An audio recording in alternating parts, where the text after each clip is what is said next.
Cine field మీద వాళ్ళంతా ఒక దీనిగా ఉండేవారు. ఆ తర్వాత ఎన్టీ రామారావు గారు పార్టీ పెట్టిన తర్వాత అదే ఫాలోయింగ్ లో అతనికి ఓటేయడం ఇప్పటి వరకు జరుగుతుంది మత్స్యకారులు. కాబట్టి మత్స్యకారులు ఎన్టీ రామారావు గారు పెట్టిన పథకాలు ఎన్టీ రామారావు గారు పెట్టారు. తర్వాత చంద్రబాబు నాయుడు గారు సీఎం అయిన తరువాత మత్స్యకారులకు అనేక రకమైన పథకాలు పెట్టారు. ఎలాగంటే సీఎం అయిన తర్వాత వెంటనే లక్ష్మీదేవి గారు ఎమ్మెల్యే అయిన తర్వాత ఫస్ట్ మత్స్యకారుల కోసం అసెంబ్లీలో మాట్లాడారు. 50 సంవత్సరాలకి మత్స్యకారులు నీటిలోన ఈది కళ్ళును పాంగొట్టుకుంటున్నారు కాబట్టి మత్స్యకారులకి 50 సంవత్సరాలకే పెన్షన్ ఇవ్వాలని మొట్టమొదటిసారిగా అమ్మగారు అడగడం జరిగింది. అమ్మగారు దీన్ని అంగీకరించి చంద్రబాబు నాయుడు గారు ఆ పెన్షన్ పెట్టడం కూడా జరిగింది. అయితే జగన్ గారు ఏమంటున్నారు, నేను మత్స్యకారులకి చాలా మేలు చేశాను అంటున్నారు. ఏమిటా మేలు? మీరేటి ఆస్ట్రేలియా ఇప్పుడు మత్స్యకారులు సముద్ర తీర ప్రాంతాల్లో నుంచి వలలో చిక్కిపోయిన వాళ్ళకి మీరు తెచ్చారు, అది ఒకటే చెప్పగలుగుతున్నారు. అదే ఎంతమందికి 10 మంది ఉండిపోతే తెచ్చారు, అంతేగాని ఈ 10 మందినే ఇచ్చేస్తున్నారు అంటున్నారు. కానీ మేము కార్పొరేషన్లు ఇచ్చాము, కార్పొరేషన్ డైరెక్టర్లు ఇచ్చాము, కార్పొరేషన్ చైర్మన్లు ఇచ్చాము, మీ మత్స్యకారులకి అనేక రకమైన పదవులు ఇచ్చామని అంటున్నారు. పదవులు ఇచ్చారు. పదవులు ఇచ్చిన వాళ్ళకి వాళ్ళు వెళ్ళి ప్రజల్లో నిలబడగలుగుతున్నారా? మీరు ఇచ్చిన కార్పొరేట్ కానీ చైర్మన్ కానీ ప్రజల్లోకి డోర్ టు డోర్ వెళ్ళి మాకు జగన్ గారు ఈ కార్పొరేట్ ఇచ్చారు, ఈ చైర్మన్ ఇచ్చారు, ఇగో అమ్మ ఈ పథకం ఇచ్చారని ఎవరైనా ఇళ్ళకి వెళ్ళారు కానీ చెప్పండి. అదే చంద్రబాబు నాయుడు గారు సీఎం అయిన తర్వాత మత్స్యకారులకి సముద్ర తీరంలోన బోటికి 4 వెళ్తే నలుగురికి 4,000, మనిషికి 4,000 చొప్పున, తల్లికి ఎంతమంది కొడుకులు ఉంటే నలుగురు, ఒక్కలుంటే ఒక్కరు, ఇద్దరుంటే ఇద్దరు చొప్పున నలుగురికి ఆ స్కీము ఇచ్చారు. జగన్ గారు అలాగే ఇవ్వలేదు కదా. అలాగే వలలేటి, బోట్లేటి, తెప్పలేటి రకరకాలుగా మాకు కార్పొరేట్లు ఇవ్వకపోయినా, చైర్మన్ పదవులు ఇవ్వకపోయినా, వీధుల్లో వార్డు నెంబర్గా ఇవ్వకపోయినా సరే ప్రజల్లోకి వెళ్ళాం. ఆ పథకాలని నేరుగా ప్రజలకి అందజేశాం. ఎవరిచ్చారు? చంద్రబాబు నాయుడు గారు ఇచ్చారు. ఇక్కడ ఎమ్మెల్యేలు గట్టిగా ఏదైనా తేగలిశారు, అలాగే ఇన్ఛార్జీలకి ఇవ్వగలిశారు. ఇన్ఛార్జీలో ఇగో మా సీఎం గారు ఈ పథకం ఇచ్చారు, మీకు వలలు ఇచ్చారు, బోట్లు ఇచ్చారు, తెప్పలు ఇచ్చారు, 10,000 ఇచ్చారు, బియ్యాలు ఇచ్చారు, రకరకాలు ఇంకా బోల్డ్ అని ఇచ్చారు. చెప్పడానికి ఇంకెన్నో ఉన్నాయి, అలాంటివన్నీ ఇచ్చారు. కాబట్టి మత్స్యకారులకి ఒకటి చంద్రబాబు నాయుడు గారి మీద ఏదో సృష్టించేసి కిందటిసారి ఏదో ఒకలాగా ఓటయ్యి గెలిచారు. కానీ ఈసారి కొంతమంది ఎవరో 4 వాటాలకి పావు వాటా వేశారు. ఇప్పుడు ఆ పావు వాటా కూడా జగన్ రెడ్డి గారికి వేయడానికి ప్రజలు మత్స్యకారులు లేరు. ఎలాగంటే అంత చంద్రబాబు నాయుడు గారు దీంట్లోనే ఉన్నారు కాబట్టి, చంద్రబాబు నాయుడు గారి పథకాలే బాగున్నాయి కాబట్టి ఇక్కడ ఈ నియోజకవర్గంలోన అమ్మగారు లక్ష్మీదేవి గారు ఎన్నో పథకాలు తెచ్చి ఆడ వ్యక్తి అయినా సరే, మహిళ అయినా సరే అనేక రకాలుగా తెచ్చి ఇచ్చారు. కాబట్టి అందరినీ ఆవిడనే కోరుకుంటున్నారు. అప్పుడు అందరి ఎమ్మెల్యేలు గెలిస్తే చంద్రబాబు నాయుడు గారు 2024లో ఖచ్చితంగా సీఎం అవుతారు. సీఎం అయిన వెంటనే మళ్ళీ మత్స్యకారులకి ఎన్నో రకాలుగా మేలు జరుగుతుంది, చేస్తారు కూడా. ఎలాగంటే మత్స్యకారులు అంటే అతనికి కూడా అభిమానమే. ఇప్పుడు మత్స్యకారులు జగన్ గారికి ఓటు వేయడానికి అయితే సిద్ధంగా లేరు. ఇక్కడ ఇతనైతే పనికిరారు, చంద్రబాబు నాయుడు గారు అయితే పనికొస్తారు. రాష్ట్రం విడిపోయిన ఇన్ని చేయగలిశారు. రాష్ట్రం విడిపోయిన తర్వాత అంతా కలిపి కట్టుగా అంతా కూడేసిన తర్వాత ఈ లెక్కనే సరే చేయలేపారు. అది ప్రజల్లోన ప్రతి ఒక్క దీంట్లోన నాటుకుపోయింది. కాబట్టి ఇప్పుడు 24లో ఖచ్చితంగా సీఎం గారు అతనే అవుతారు. ఇక్కడ ఈ శ్రీకాకుళం టౌన్లోన లక్ష్మీదేవి గారన్న, అప్పల సూర్యనారాయణ గారన్న ప్రజలకి చాలా అభిమానం, ఆదరణ, మంచివాళ్ళు. వీళ్ళుంటే గొడవలు ఉండవు. ఎందుకంటే వైసీపీ గెలిస్తే కొట్టుకోవడాలు, తిట్టుకోవడాలు, భూ కబ్జాలు, అనేక రకాల ప్రాణాలు తీసుకోవడాలు, రోడ్ల మీద తగువులు అవుతాయి, ఎన్ని రౌడీయుజం అన్నీ కలిసి కట్టుగా చేయగలరు. వీళ్ళు ఇక్కడ నియోజకవర్గంలో గెలిస్తే ప్రశాంతంగా ఉంటుంది ప్రజలకి. ఇప్పుడు అది కావాలి. మేను ఎవరి పిల్లలు ఒకటండి, పిల్లలకి కన్నారు తల్లిదండ్రులు, వాళ్ళని చదివిస్తున్నప్పుడు ఆ ఏజ్కి తగ్గట్టుగా అప్పుడు వాళ్ళు ఎదగలేదు. మరి ఇప్పుడు ఈ టైంలోనే వాళ్ళు 18 సంవత్సరాలు దాటిపోయింది.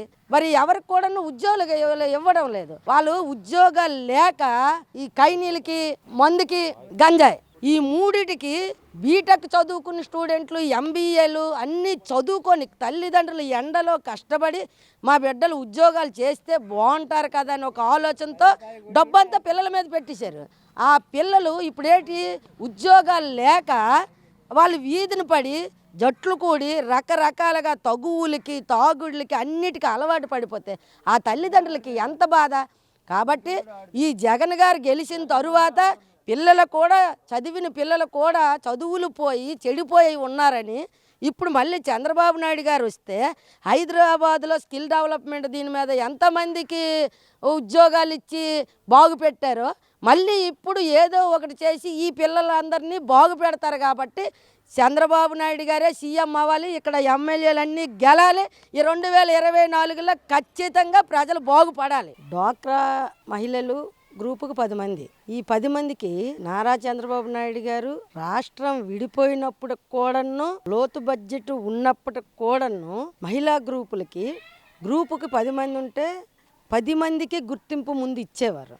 ఎలాగంటే గ్రూపులో 10 మందికి కూడాను వచ్చే పథకాలని అందజేసేవారు. ఇప్పుడు జగన్మోహన్ రెడ్డి గారు ఏమిటంటే గ్రూపులో రుణమాఫీ అని 18,000 ఇస్తున్నారు. వాళ్ళు ఏమంటున్నారంటే గ్రూప్ వాళ్ళు 18,000 ఇస్తున్నారు. ఆ 18,000 కూడాను తిరిగి రిటర్న్ అన్ని ఖర్చులకి పెట్టించేస్తున్నారు.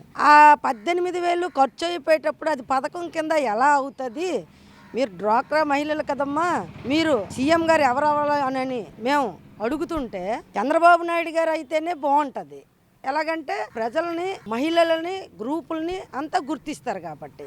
అలాగే గ్రూప్లో ఏది పెళ్లి కానుక అవ్వండి, మహిళా గ్రూపుల్లో మహిళా గ్రూప్ పిల్లలకి ఎవరికైనా పెళ్ళిళ్ళు అయ్యావనుకోండి పెళ్లి కానుకలు అందరికీ ఇస్తారు. అలాగే చంద్రన్న కానుకలు అందరికీ ఇస్తారు, గ్రూప్ మొత్తం ఇస్తారు. అలాగే ప్రతి పథకం కూడాను గ్రూప్ టీజ్గా ఇస్తారు. దాన్ని వాళ్ళందరూ ఒకరికి నాకు అందలేదు మరొకరికి అందింది మేము విమర్శలు పడకుండా గ్రూప్లో ఉండేవారు. ఇప్పుడు విమర్శలు వస్తున్నాయి, నీకు 18,000 పడ్డాది, నాకు 18,000 పడలేదు, నాకు పడలేదు కాబట్టి నాకు అతను అవసరం లేదు. చంద్రబాబు నాయుడు గారు ఇచ్చిన స్కీమ్ ద్వారా అయితే అందరం కలిసి కట్టుగా గ్రూపుగా నడిపించేవారం కాబట్టి అదే బాగునని వాళ్ళు అనుకుంటున్నారు. వాళ్ళ స్పందన కూడా అదే.